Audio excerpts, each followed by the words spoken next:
Sejam bem-vindos a esta grande audiência chamada Ronda da Cidade. Tudo bem com vocês? O nosso objetivo continua sendo entretê-lo com a informação. Aliás, o melhor da informação. Fiquem conosco. Vou falar do caso George Alves. Hoje eu vou falar do caso George Alves, porque agora sim, há o fechamento do inquérito do caso que investiga as mortes dos garotos Cauã e Joaquim. Não tem aquela palavra concluiu? Lembra disso? Que eu falei aqui, isso está sendo usado no lugar errado e na hora errada. Lembra disso? A prova é o que nós vamos mostrar hoje. A polícia concluiu o inquérito do caso George Alves e ele já está no Ministério Público. É a fase 2.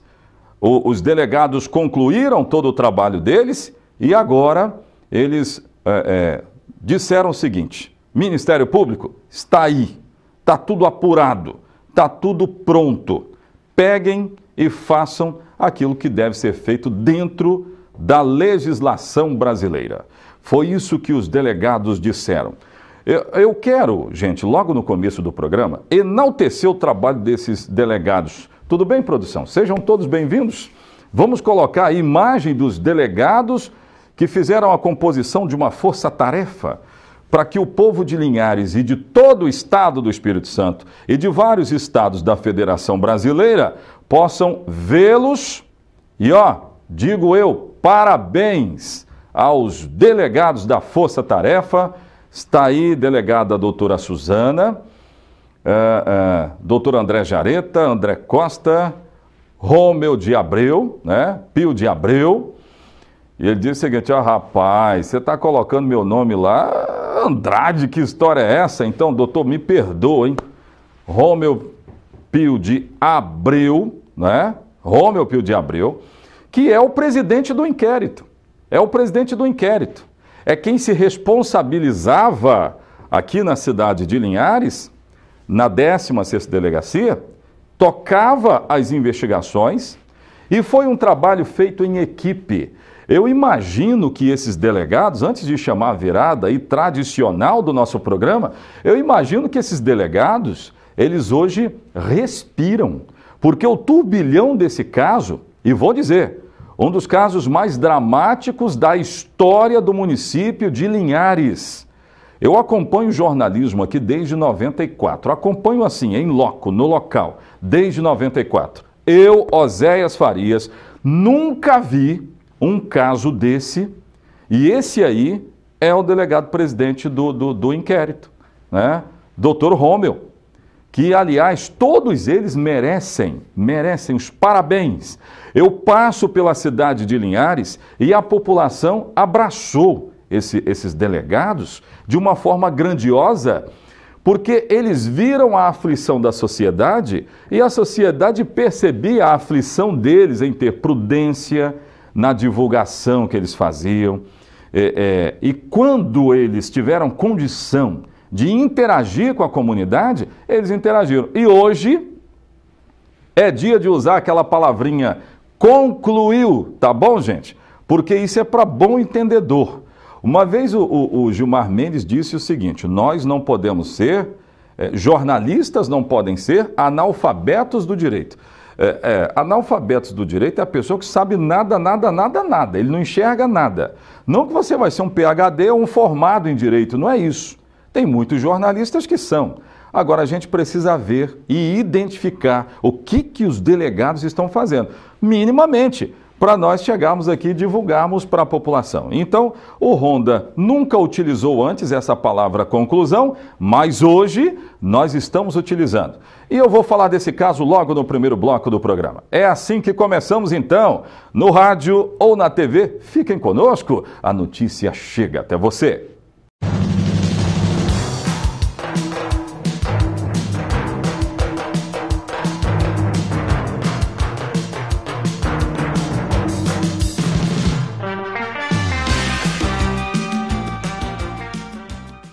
Eu vou mostrar alguns detalhes e alguns trechos também da entrevista que foi dada no depoimento de George Alves à CPI dos maus tratos infantis.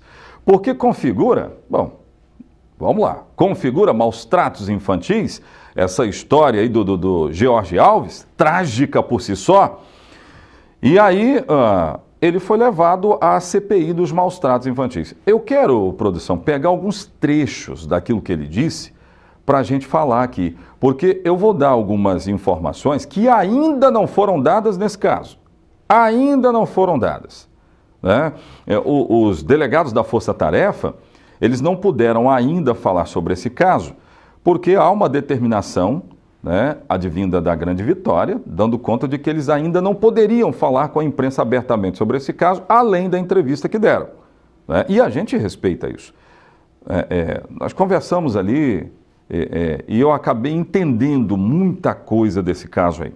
Mas vamos lá, coloca algum trecho do que disse George Alves há alguns dias atrás, num depoimento dado à CPI dos maus tratos infantis. Põe no ar. Mantido o que eu realmente estava sentindo, a dor que eu realmente sinto até hoje pela perda dos meus filhos e não ter passado isso. Mas eu me arrependo, sim. Eu deveria ter me mantido, ficado quieto, ficado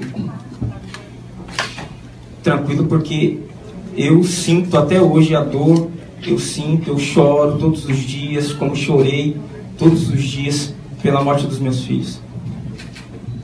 Tá bem. Você tem chorado? Todos os dias. Eu não fiz nada, eu não matei os meus filhos, eu não abusei dos meus filhos, eu não fiz nada disso, eu não fiz nada disso. Eu não matei os meus filhos, eu sou inocente, eu não fiz isso, eu não fiz nada, eu não fiz nada. Você quer chorar? Consegue chorar? Eu não fiz isso. Você consegue chorar? Chora. Eu não fiz isso. Uhum. Não. Tá bem. Ok, vamos prosseguir. Ou quer chorar mais? Nada que possa não lhe acrescentar ou te ajudar. Não esconda. Não esconda, se ajude. Se ajude. Quando você fala do seu arrependimento, eu espero que ele seja um arrependimento que permeie todo esse processo, seja um arrependimento do processo como um todo. Está encerrada a sua oitiva. Pode levar.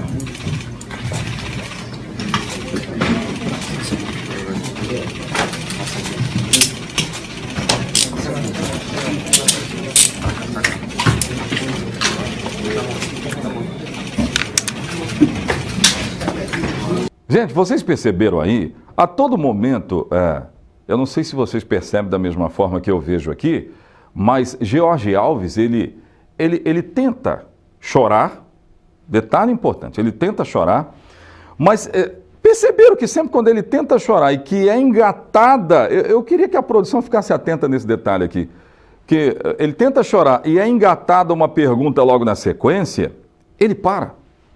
Vocês já perceberam isso? Coloca de novo lá. Pois é. Tá aí, ó. Quando ele fala que ele tenta chorar, aí ele recua logo na sequência. Aí já não tem mais choro. Perceberam que na elucidação do que pode ter acontecido, aí eu falo da perícia, eu quero ouvir algum trecho de perícia também, tanto do Corpo de Bombeiros como da criminal. Eu falo da perícia do Corpo de Bombeiros, da perícia primeira, né, dessa situação trágica.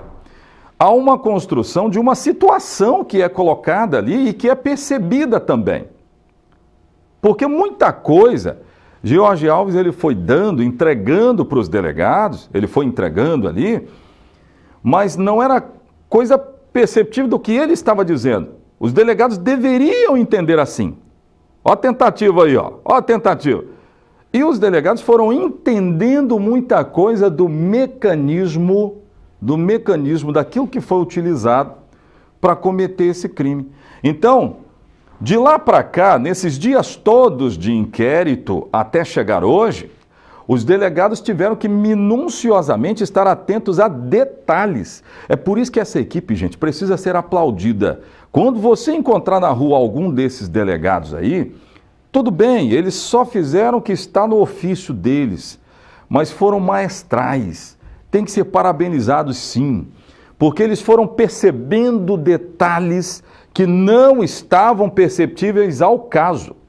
Mas olha, aí a pergunta que eu fiz aos delegados foi exatamente o seguinte: em algum momento, alguma prova levantada no primeiro dia de investigação, no segundo, no terceiro, no quarto, no quinto, chegou lá no 30º dia ou um pouco mais. Algumas dessas provas caíram. Tudo aquilo que foi levantado como prova, será que caiu? Alguma coisa caiu? Taxativamente, o que eu ouvi foi o seguinte: nada caiu. Nada caiu. Tudo foi aumentando. E a nossa percepção daqui era que tudo foi de fato aumentando, né? Quanto mais se investigava, mais ficava robusta a informação de que havia ali, na verdade, uma cena de crime. E para mim esse foi um dos dias cruciais, horas antes da prisão de George Alves. Eu quero ouvir algum trecho de perícia.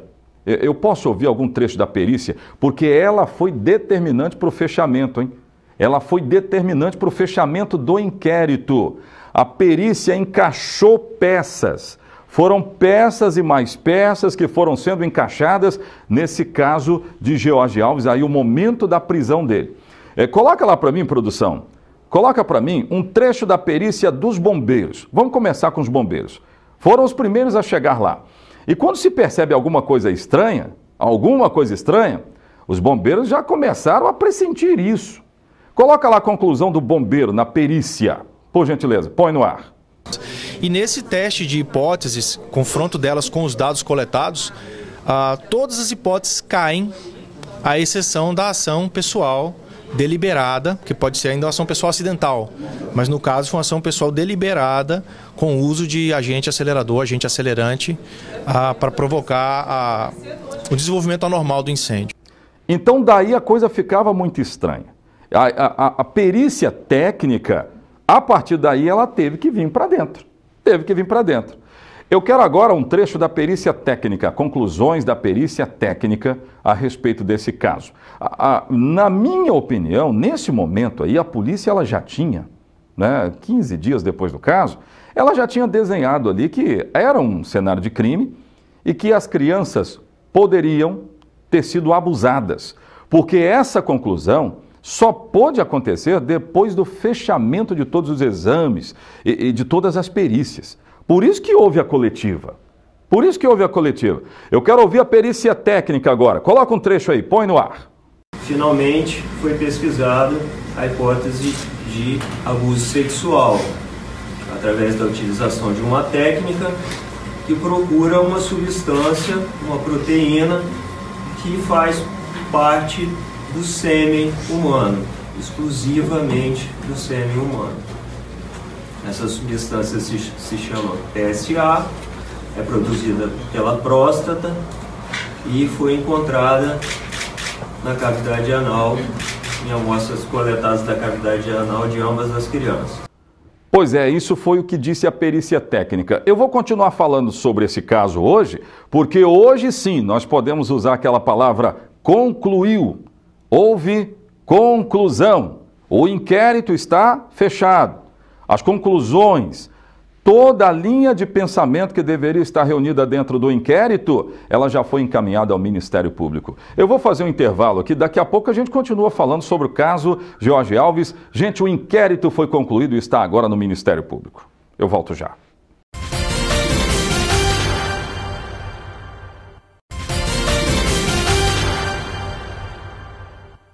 Vamos seguindo, produção, eu quero agora, eu ouvi a perícia, as duas perícias, quero ouvir agora as conclusões da polícia numa conclusão geral. É a conclusão geral que inclusive está no inquérito de hoje. O que está no inquérito? O que está lá no inquérito? Está aquela conclusão geral, se não estou enganado, quem deu essa conclusão geral foi o delegado-chefe da 16ª Delegacia, André Jareta. Coloca o trecho lá onde ele conclui tudo. O George fez isso, através de laudos periciais, nós concluímos que ele fez isso. Eu acho que é momento para dizer isso. Agora é. Coloca no ar aí. Ele abusou, né, de ambas as crianças, ambas as vítimas, do Joaquim e do Cauã. O indicativo é de que esse abuso ocorreu por coito anal e após esse perverso ato, ele agrediu as vítimas, a ponto de deixá-las desacordadas, porém ainda vivas. E feito isso, as colocou no quarto das crianças, com elas ainda desacordadas, utilizando-se de um agente acelerador, um líquido inflamável, ateou fogo nas crianças e no quarto, com o escopo, com a finalidade de ocultar o abuso sexual cometido anteriormente. Aí, para a sociedade capixaba, foi terrível ouvir um negócio desse. Mas tem um outro detalhe na cena do crime, eu quero cena agora, que tem George Alves. Lá na perícia, na casa onde estava sendo feita a perícia, com a presença dele, que eu tenho um detalhe importante aí, que isso também foi percebido. Isso foi percebido por nós aqui, eu falei sobre isso aí. Quando a polícia vai até uma casa fazer uma perícia, é a polícia que tem que estar no local. Né? A perícia vai ser feita. Então, a polícia tem que estar lá. Ela tem que fazer o trabalho dela. Coloque imagem para mim.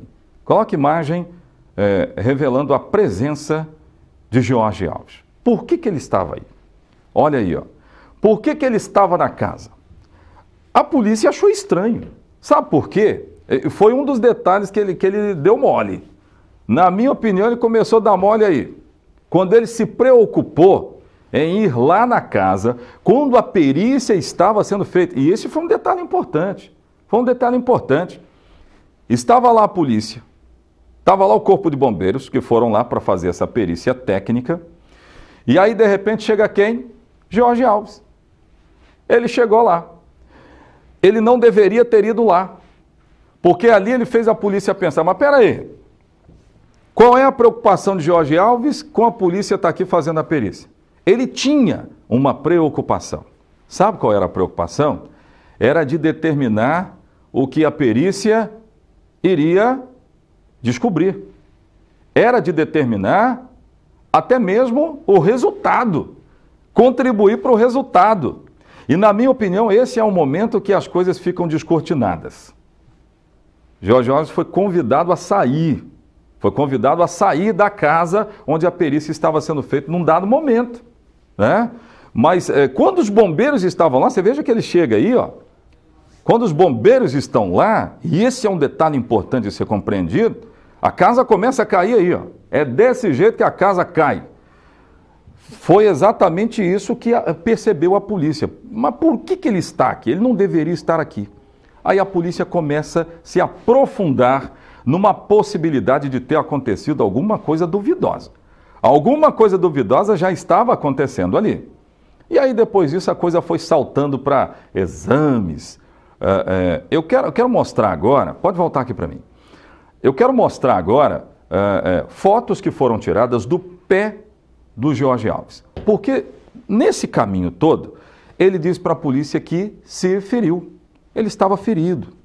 Então, por isso, a polícia o encaminha para o Instituto Médico Legal, aqui da cidade de Linhares. Aí ele mostra isso aí, ó. Ele mostra essa bolha. Tem bolha nos dois pés, viu, produção? Tem bolha nos dois... Essa bolha aí, ó. Essa bolha. Só que o que ficou constatado é que essa bolha, ela não foi originada por incêndio. Não era um ferimento de incêndio, não era nada disso, não era nada disso. E aí as coisas ficaram descortinadas. Quando ele aparece para falar com a polícia, ninguém percebia ali nenhum tipo de ferimento. Aí depois vaza uma informação do hospital HGL, dando conta de que ele foi atendido no hospital HGL, não sei se nós temos aí para mostrar, e ele acabou dizendo que estava... ferido, mas o hospital estava contradizendo aquelas informações. Gente, para fechar o bloco, mostra aí outras imagens exclusivas, nós temos imagens de cima.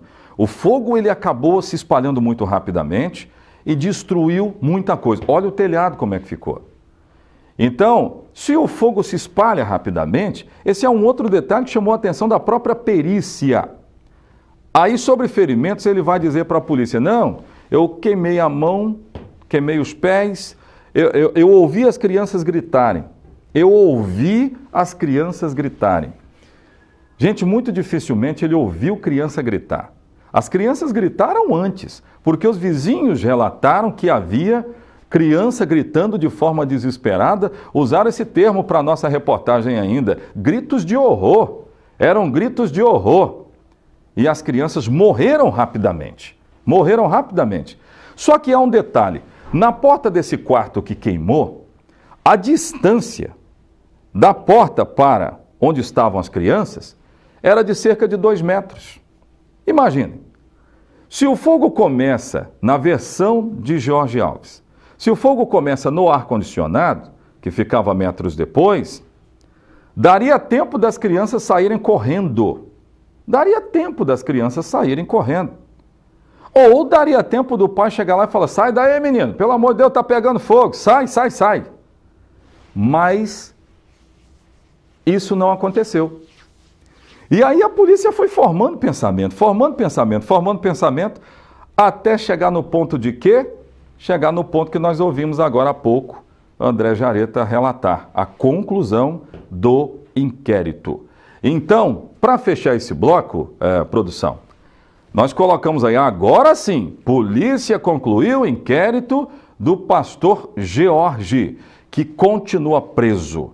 Para fechar esse caso, eu quero mais uma vez parabenizar o trabalho que não foi de ânsia de exposição, porque eu conheço gente que pegaria um negócio desse e teria a ideia de se expor, né? Gosta de se expor, de apelar pela grande exposição. E esses delegados aí não quiseram isso em nenhum momento. Era um caso emblemático, era um caso muito sério e que acabou sendo resolvido, pelo menos nessa fase de inquérito. O que vai acontecer daqui para frente? Agora entram os embates da defesa. Me chegou a informação que a defesa falou com a imprensa ontem, com parte da imprensa lá da capital, e ela disse o seguinte: o caso não está perdido e muitas dessas provas levantadas podem cair. Bom, se a defesa hoje diz que muitas provas podem cair, ela admite inclusive a possibilidade de George Alves ter cometido alguns crimes que estão relatados. Mas, eu repito, na conclusão do inquérito, a polícia não teve dúvidas e nenhuma das provas caíram desde o primeiro dia de investigação até o final que nós estamos relatando hoje. Muito pelo contrário, as provas foram ficando ainda mais fortes.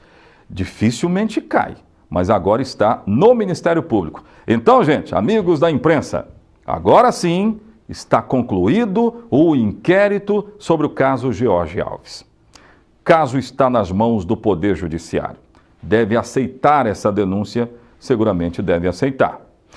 Daqui a pouco de volta tem outras informações no programa Ronda. Eu te espero. Sai daí não, volto já.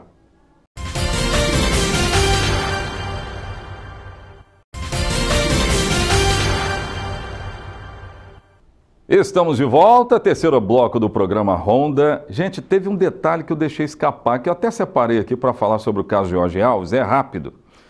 Coloque a imagem de novo do George Alves para mim. Eu vou citar aqui um detalhe importante. Vocês estão percebendo aí que o pastor George Alves, o George Alves, está de barba e cabelo? Vamos lá. Ele disse que estava na cena de um crime. Eu não podia deixar escapar isso. Eu já vou chamar uma matéria aí, o governador do estado, Paulo Artung, conversou com a nossa reportagem, eu já vou trazer. Veja aí, está de barba e cabelo. Coloca outra foto agora dele de barba, cabeça raspada, depois do caso acontecido. Veja aí, ó. Eu pedi para a produção dar um loopzinho nessa barba dele, porque esse também é um detalhe explicado até cientificamente, né? Se tinha fogo no quarto, tá pegando fogo, ele chega lá para resgatar as crianças, queima as mãos, seguramente ele teria cílios queimados, a sobrancelha estaria sapecada e a barba também. Sabe que esse foi um detalhe que chamou a atenção da perícia? Porque estava desse jeito aí, ó. Tinha nada queimado. Gente, olha, o que disse George Alves ao longo desse processo caiu em quase 100%. Aliás, 100% do que ele disse não se sustenta dentro dos resultados periciais. não se sustenta. Isso é caso para advogado, agora pegar e ver o que é que faz. Mas esse era um detalhe, produção, me desculpem, eu não podia deixar escapar de jeito nenhum. A barba não estava sapecada, cílios também não, a sobrancelha também não.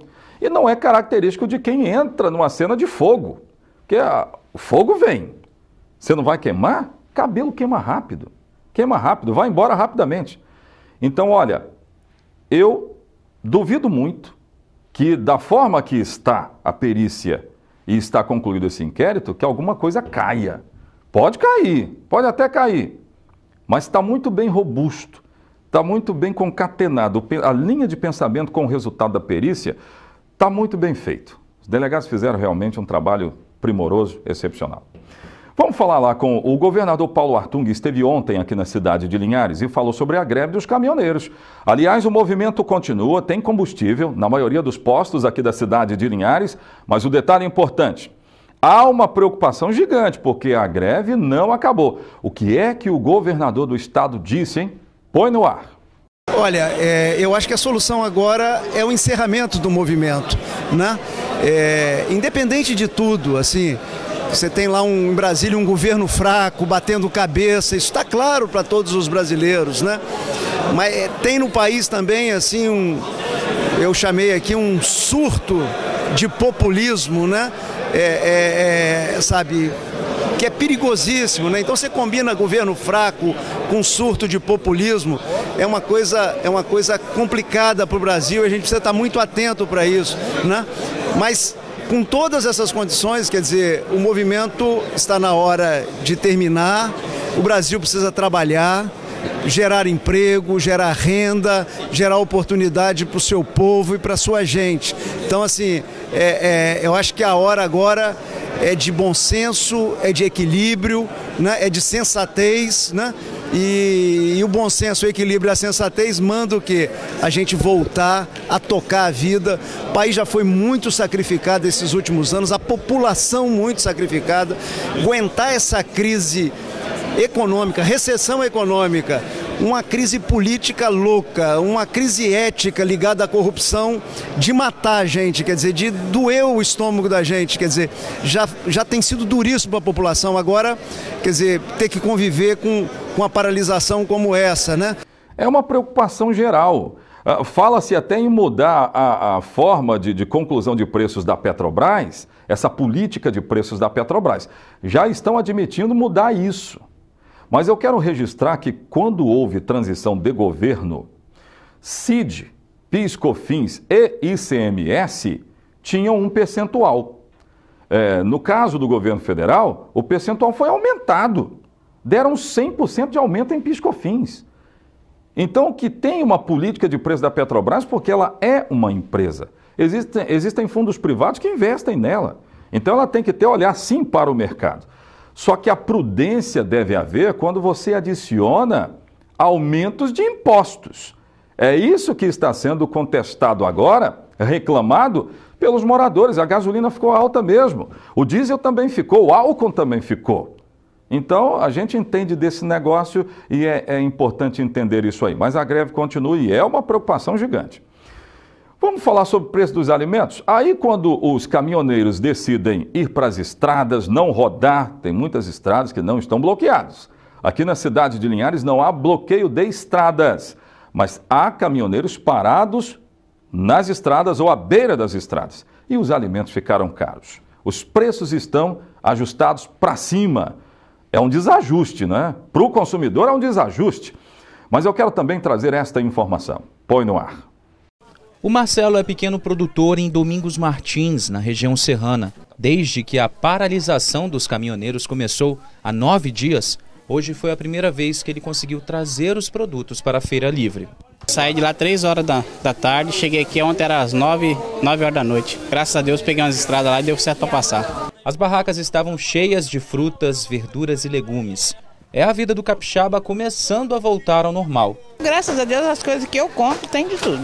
Mas a dona Lucy não ficou nada satisfeita com os preços que encontrou por aqui. O mamão subiu bastante, o caqui subiu bastante. O caqui, que semana passada custava R$ 3 o quilo, está saindo a 7.